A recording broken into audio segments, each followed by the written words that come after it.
Moot court really focuses on first, before the competition, the writing and research, which is kind of my bread and butter. That's what I really like to do. And then the oral advocacy part is great because it's not so much the theatrics and drama of mock trial that you sometimes hear about. It's more just a conversation with the judges, explaining the law, how things should be, what was done wrong. It's really about finding the correct answer, not an emotional appeal to a jury. I had some background knowledge in the actual treaties of international law, but I had never done anything with actual space law. So I did have to do some reading to gather background knowledge in that. I actually read a book on space law the summer before the problem was even released.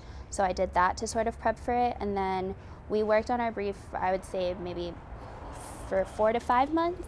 And then we had about 2 weeks to prep for the actual oral argument.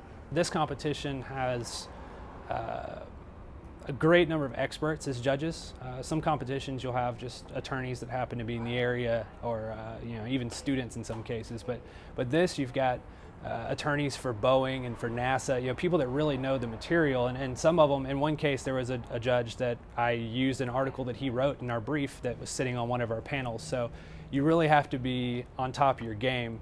And it can be a little nerve-wracking, but at the same time, really exciting and an opportunity to show your knowledge, kind of show off a little bit.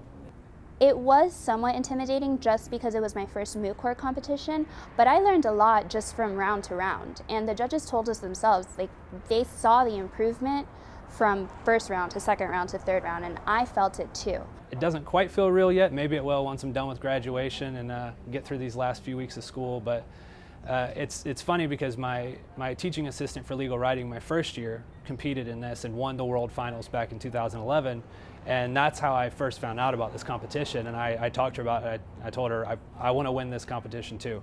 So now here I am with a chance to do it, and along with Jess.